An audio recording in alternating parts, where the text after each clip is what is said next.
Welcome to Talking Business, a podcast produced in Melbourne, Australia.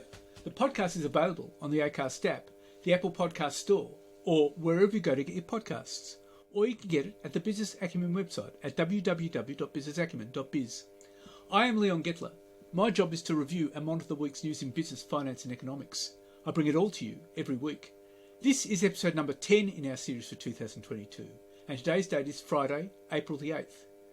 First, I'll be talking to leading Australian employment and industrial law barrister Ian Neil SC, examining the seismic changes that have shaped the employment landscape and relationship between employers and employees during the COVID-19 pandemic. When and how can employers require employees to return to work, and employment law issues arising with more people working from home, including occupational health and safety, both physical and mental.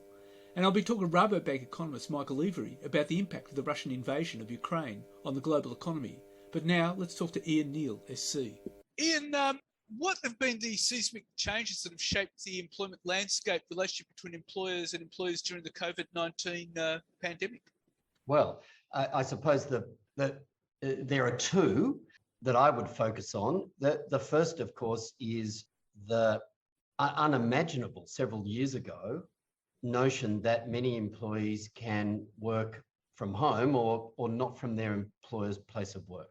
Go back 2 years, no one would have dreamed that employees in such large numbers and in so many industries would be able to work reasonably effectively away from their employer's place of business. That was a seismic change, and it's one that's likely to have ramifications really for years to come. The second seismic change was the JobKeeper scheme, which for the first time in Australian history involved large-scale income support for large numbers of Australian workers. And that, I think, in a subtle way, not yet worked through, was a profound development that we're likely to see echoing for a long time. I'd nominate those two changes as the largest and most important that we've gone through in the last 2 years. Well, the interesting thing is that people working from home, and I mean, many would be reluctant to come back to the office. And that has a whole lot of implications for real estate, doesn't it? It does. It has a lot of widespread commercial implications, of course. The central business districts of our large cities will probably never be the same as they were before the pandemic.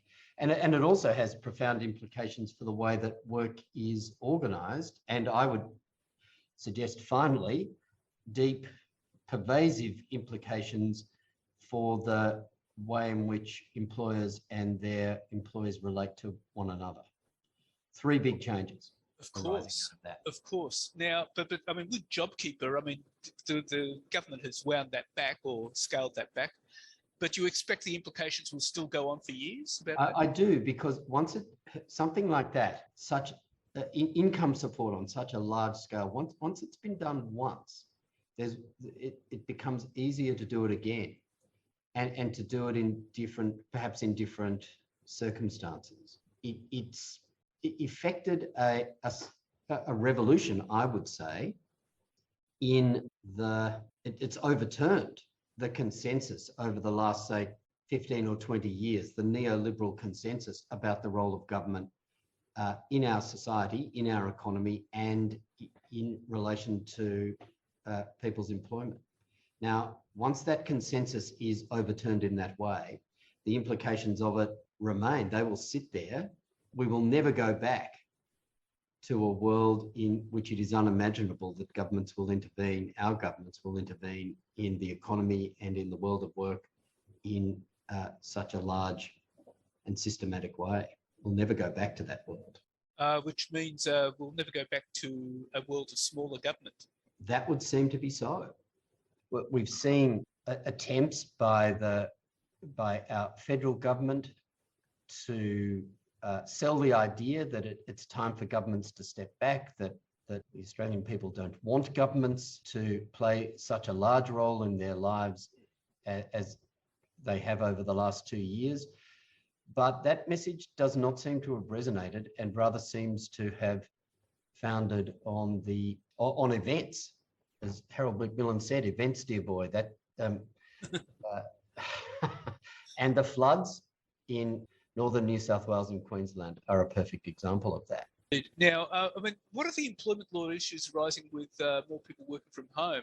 There's a whole lot of occupational health and safety issues, and it's also affecting the physical and mental well-being. What's your big issues that you've mentioned there, Leon? Big issues, and they are issues that the law has yet to grapple with, at least in a conclusive way. Once you have, and the issue arises in this way. Once you have employees working from home, then for all practical legal purposes, at least while they are performing work, the worker's home becomes a place of work. And because it's a place of work, it attracts the stringent statutory and other obligations that all employers have to provide safe places of work for their employees and workers. Now, that is an extraordinary idea if you think about it. The idea that employers have a legal responsibility to ensure that if their employees are working from home, those homes are safe places to work. Now, there were a number of cases early in the pandemic that touched on the implications of that, particularly in the from a workers' compensation perspective. You might remember there was a celebrated case last year when a woman who was tragically murdered by her partner was held to be covered by workers' compensation legislation because their home was a place of work, a place that they both worked. Now, if you think about it, it's easy to see how the notion that employers have that kind of responsibility is, I've used this word before, but I'll use it again, revolutionary. It raises all sorts of questions about if employers have that responsibility, how do they discharge it? How do they ensure that a worker's home is a safe place for that worker to work? What steps do they take? What powers of direction and control do they have? And when and how can employers require employees to return to work? Can employers actually refuse? Well, a large question, but one that I think can be answered reasonably simply by going back to first principles. And the first principles start with the proposition that all employees have an obligation to obey the lawful and reasonable directions of their employer. There are circumstances in which an employee can be excused from doing that. The most important of those is that employees can refuse a direction if compliance with that direction would expose them to an imminent risk to their health or safety. And imminent in the sense of being immediate, direct. Now, in most cases, it will be both lawful and reasonable for an employer to direct their employees to come back to work at their place of work. If in very few cases will employees be able to establish that compliance with that direction would expose them to an immediate risk to their health and safety. And we haven't really seen many instances in which employers have been able to make that proposition good, that factual proposition good. And the prospects of that happening are diminishing as we as a society come to, as it is frequently put, come to live with COVID. That means that COVID and exposure to the virus will be inevitably an ordinary part of life, and an employee will be no more at risk by coming to work than they will be going to the shops or moving about the streets or going to a cinema, for example. There may be some places of work that pose some special risks, working in close proximity with other workers in unventilated workplaces and so on, but they will be rare. Finally, what are the tips for employers and employees to navigate the new landscape? Well, the most immediate issue is the one that you touched on in your last question, that is returning to work. The starting point is to recognise on both sides that the experience of the last 2 years has demonstrated that for many workers, it is possible to work from home and to discharge their duties in an efficient way. Once that possibility is demonstrated to be true, then it becomes a factor that all employers and employees have to at least think about. That is, think about the possibility that it may be possible for employees to work from home for at least some of the time. Why? Because not only has it been proved to be workable and effective, it's also something that many employees have come to value to some degree. Many employees are attached to the benefits that they feel come to them as a consequence of working from home and are reluctant to give them up. Now, that creates a whole realm of discourse that didn't exist 2 years ago. And the first step is to recognize that that realm of discourse is open, available. And once you do that, then the first tip becomes clear. Workers and employees and employers must talk to one another about that issue. That's my first number one tip. And the second most important tip is to think very carefully about the health and safety implications of both returning to work and working from home. It's not a binary proposition. There are health and safety implications for either course of action, and they need to be thought about, talked about, and addressed. They're the two main tips that I would give. Ian, that's all fascinating, and it shows that COVID has exposed us to a whole new landscape in employment law and workplace relations. And thank you very much for your time. It's a great pleasure. And now let's talk to Rabobank economist Michael Every. Well, Michael, there's been speculation that Russia could soon default on its $150 billion worth of debt, and that could, for the first time since 1998, that could actually plunge financial markets into turmoil. And what exactly is the impact of the Russian-Ukraine conflict having on the global economy and, for that matter, the Australian economy? Well, let's unpack that, shall we? First of all, they just avoided default, despite the fact that technically they're not supposed to be allowed to handle US dollars. And markets actually cheered that, as other commentators pointed out, like the economic historian Adam Tooze. Why are we celebrating this fact? If you invest in a business in Russia, you expect them to actually make a profit and then return that profit to you as a shareholder. And of course, many of the Western businesses are leaving Russia. If you invest in a Russian government bond, what are you backing? You're backing the Russian government. What's the Russian government doing? Invading Ukraine. You know, you shouldn't be celebrating the fact that Russia is paying you that money back. And in fact, you know, some people are already writing their Russian bonds down to zero now in advance. Others aren't. And Ukraine, by the way, is also having to make bond payments to the IMF and international institutions, despite the fact the physical existence of the country is being called into question. But no, they wanted to pay back their debt. So I think we live in an era of moral hypocrisy, more than we have done for quite some time. Moral insanity, you could say, as well. And the financial markets, who like to think they're above all that, are actually in it up to their particular neck. That's the first point regarding debt. In terms of the impact of the war in Ukraine on the global markets and the global economy, it's enormous, enormous. The simple matter of fact is, while Ukraine is a small economy, and technically Russia is a small economy, collectively, they are geostrategically vital in terms of international transport links, particularly by air. And in terms of the commodities they produce, they have the lion's share of a lot of things that the world needs to produce things physically or to eat. And by sanctioning them and by disrupting their production, which is happening on the ground because of the war, you are running the risk that the world will not have enough stuff to make things. And I'm talking about metals, for example, not have enough energy to power itself and not have enough food to eat. Worst case scenarios, people are talking about 800 million to 1 billion people going hungry by the end of this year, definitely into 2023. And if this is the new normal and it continues, then you're talking about an existential crisis for, you know, an enormous number of people on the planet. So that's the real physical damage.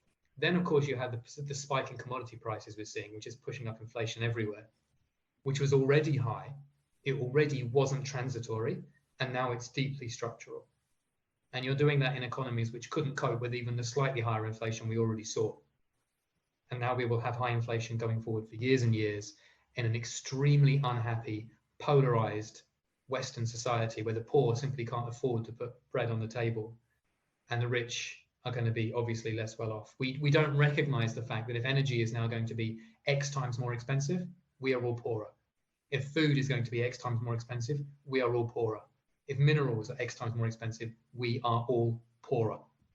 And we're refusing to accept that. So the final 2 points of the parts of the question, and then I'll wrap it up, is the number one, financial markets are absolutely in la-la land. We've seen some markets come off, and then generally, the absolutely narcissistic, short-sighted, smug, self-satisfied, we're above all this, we always get bailed out tendency in markets believe that this too shall pass, and even if it doesn't, it's all good for them. Someone will give them free money at some point because that's the way life goes. I personally find it just intellectually and morally despicable that that's the attitude.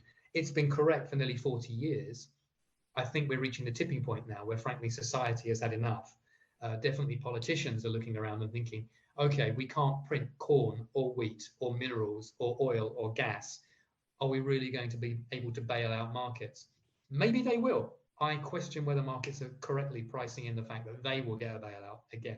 And Australia, you're better off than most, because while you have those problems of a polarized, unhappy society and higher inflation, you also have a huge stock of most of these physical commodities that the rest of the world is going to be desperate for. And so once again, you will be a lucky country by default rather than any planning. And you are in a very strong geopolitical position, but you have to finally 100% disavow yourself of this idiotic mantra I've heard every Australian politician warble on since I've known the country in my entire decades-long professional career, which is you don't get rich trading with yourself. We're a free trading nation. Free trade is dead. Globalization is dead. Realpolitik rules. Having commodities is wonderful. Not having commodities is terrible. People who can't feed themselves will go hungry. People will be looking for new trade networks and new alliance networks to make sure that they are safe from war, economic coercion, and hunger. And that will mean lots more decoupling, lots more production at home, lots more shifts of supply chains. Australia can still emerge a winner from all of this, but not on the pattern of development that it has used for the past few decades of sell stuff to people in Asia, build more houses, let the price of houses go through the roof so no one can afford them, and she'll be right. So how would this decoupling process work? How do we get through this? Well, with huge pain. We will have to reverse everything we've done since the 1980s.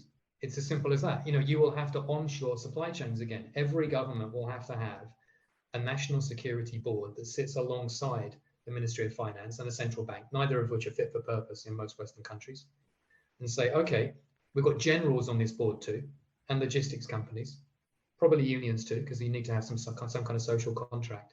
And you will need to do it in a cluster of countries rather than individually, and say, okay, which parts of which supply chains do we need to control within a network that we can trust 100% for the next 100 years, that isn't going to flip on an election and isn't going to suddenly do what Russia did to Ukraine?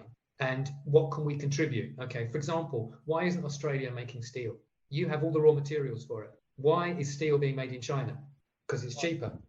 Subsidize it. Make it in Australia. Use your iron ore at home. Own the value chain. Sell that steel to make warships. If we're going to be rearming again, make them in Australia, or make them in a country nearby. If it's going to be done in Japan, you sell the steel to Japan rather than China. That's one very, very simplistic example where Australia can emerge a winner.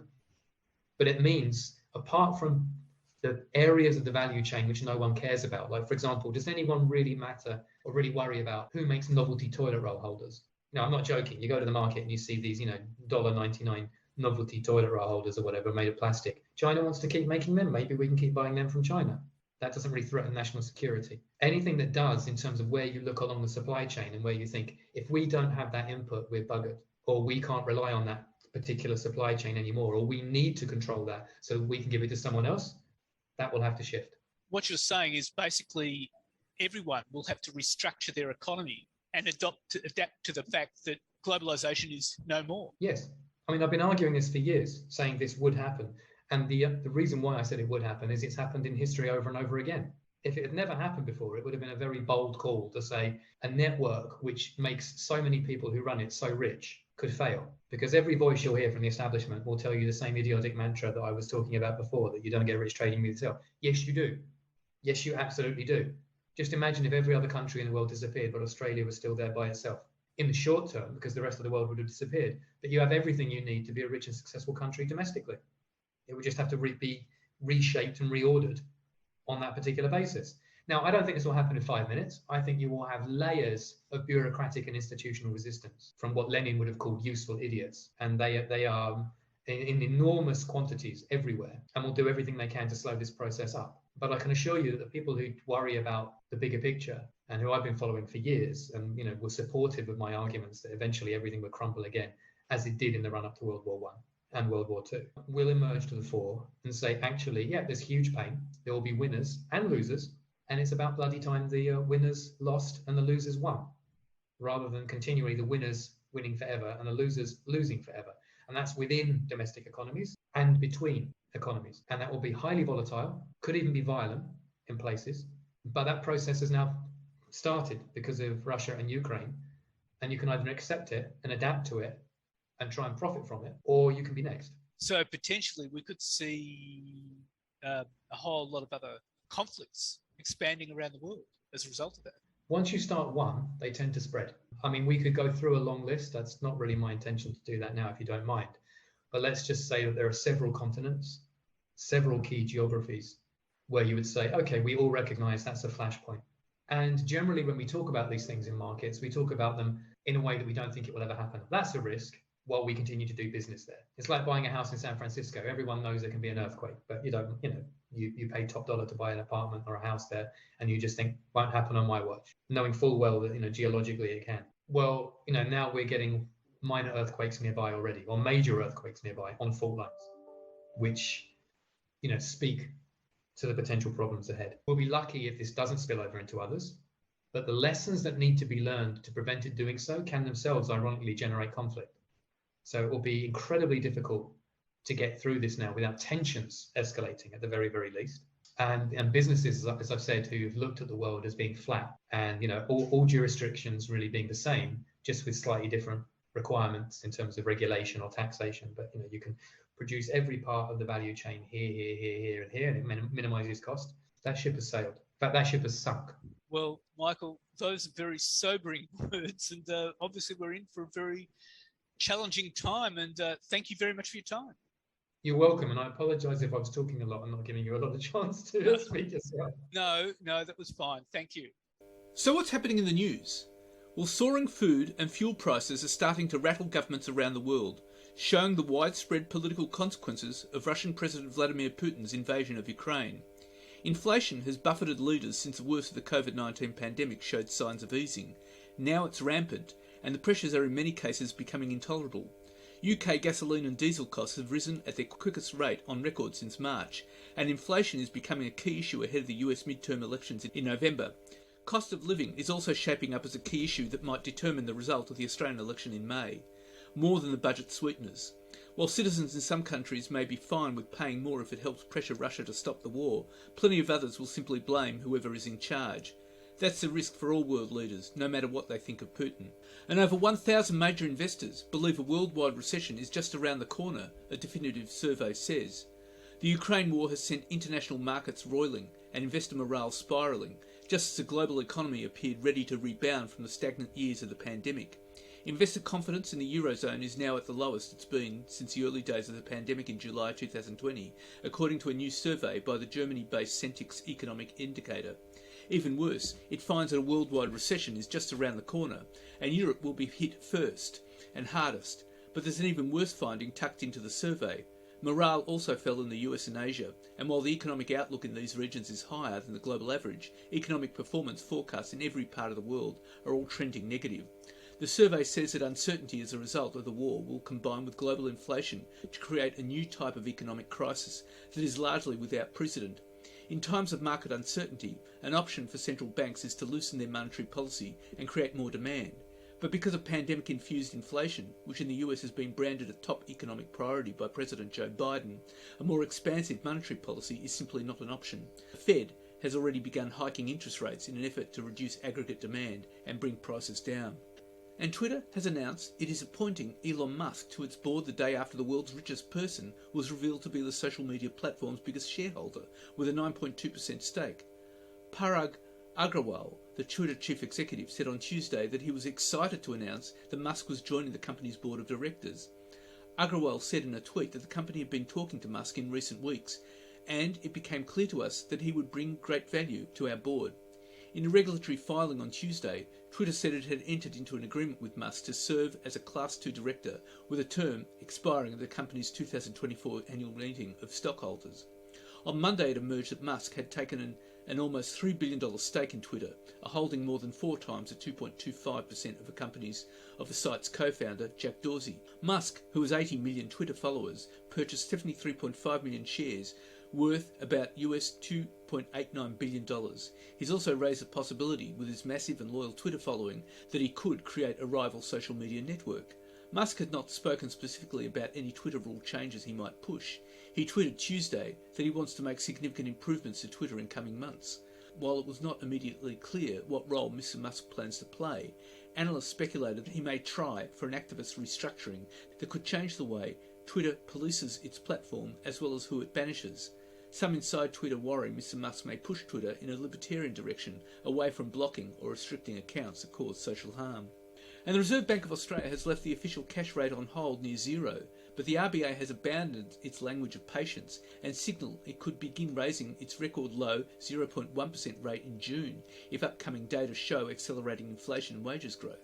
Over coming months, important additional evidence will be available to the board on both inflation and the evolution of labour costs, RBA Governor Philip Lowe said in a statement following the bank's April board meeting that kept the rate at 0.1%. The step to normalise the RBA's emergency level 0.1% cash rate implemented at the height of the COVID-19 crisis will be the first time interest rates have risen since November 2010. Gone from Dr. Lowe's statement was any reference to the board being committed to maintaining highly supportive monetary conditions, or that the board was willing to be patient before lifting the cash rate. And the battle for Treasurer Josh Frydenberg's seat of Kooyong is shaping up to be one of the most expensive races in the May election, which is expected to be called in the coming days. Mr. Frydenberg spent $62,192 on Facebook and Instagram ads between March 2 and March 31, which is more than any other Australian politician.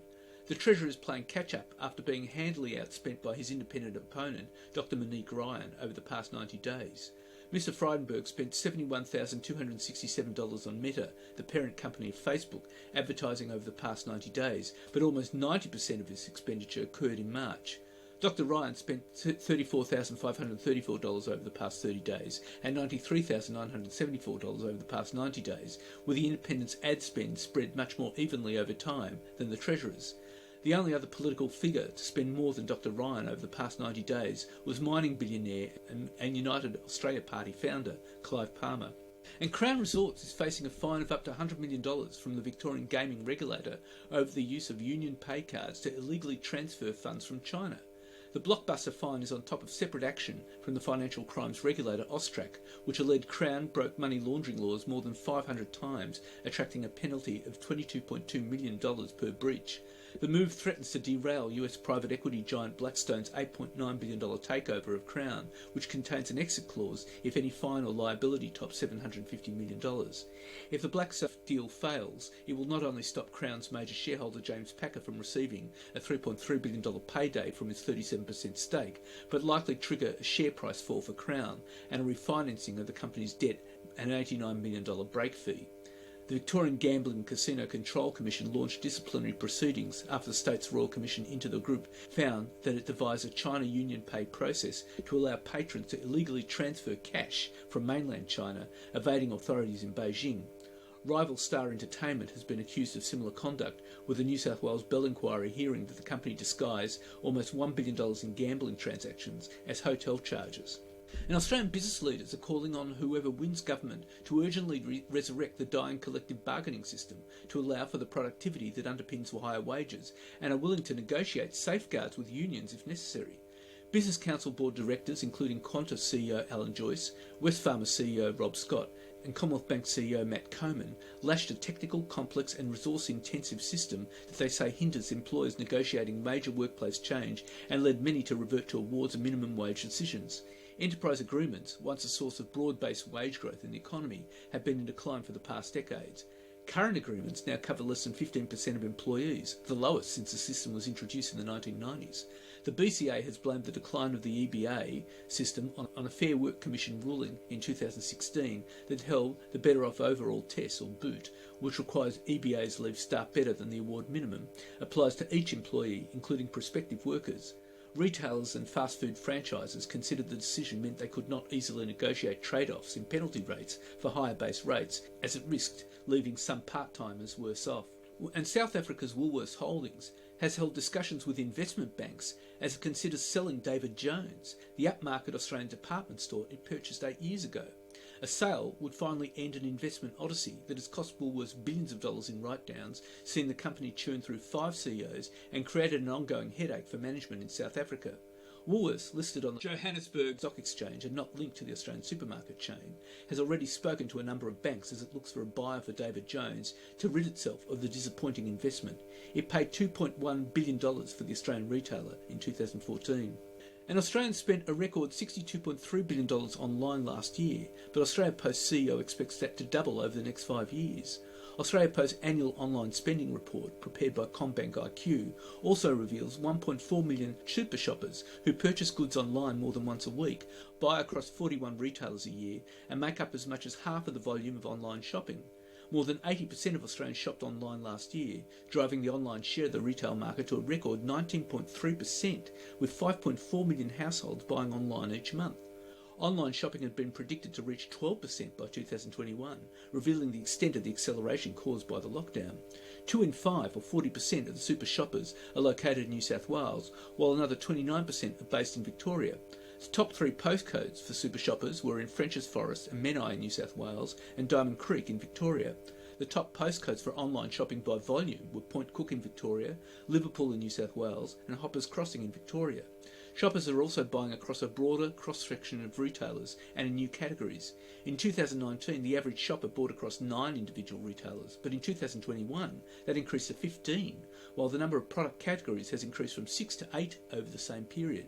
The top-selling retailers were department and variety stores, fashion and home and garden stores, while the fastest-growing products include athleisure, women's fashion, footwear, baby and pet products, tools and garden products, and sporting and outdoor goods. And motorists will soon be able to use Bitcoin and other cryptocurrencies to pay for their fuel and in-store purchases, with petrol giant OTR finalising plans to become Australia's largest crypto-accepting bricks-and-mortar retailer. In a further sign of digital currencies entering the mainstream, more than 170 OTR outlets across South Australia, Victoria and WA will begin accepting crypto payments from July. OTR's parent company, Peregrine Corporation, owned by the Adelaide-based Shaheen family, will also accept crypto at Sea Coffee, Subway, Oporto and Walk-in-a-Box outlets and at its Smoke Mart and Gift Box stores. And Australia stands to gain from a surge in energy prices on prospects. The war in Europe will exacerbate global oil and gas shortages as nations shun supplies from Russia, according to the government forecaster. The disruption to Russian energy exports amid sprawling sanctions on Moscow will keep prices high, said the Australian Department of Industry, Science, Energy and Resources, which boosts its outlook for resources and energy exports this fiscal year. Next, some consumers have switched from Russia as a source of natural gas and LNG, it said, which points to increased thermal coal consumption amid the dearth of energy supplies. Exports are expected to hit a record $425 billion in the year to June 30, 2022, revised up by 12% from December estimates, before dropping to $381 billion in the following 12 months on the account of falling prices amid waning demand growth and elevated global output. The government expects growing demand for metals, including copper, aluminium, lithium and nickel, as global electric vehicle sales surge and new energy technologies emerge. Supply should slowly catch up with demand, leading up to a slide in prices as stockpiles build.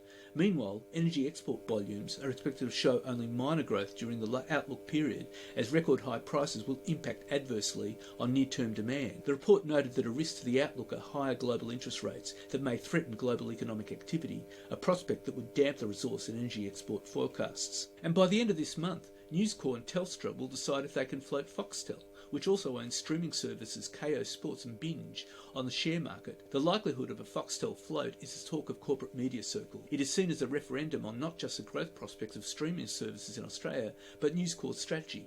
Most bankers, analysts and executives not tied to the potential deal don't think it can be done, arguing that it is too difficult to sell a content aggregation business when key contracts with HBO and ESPN and Disney may not be renewed in the coming years.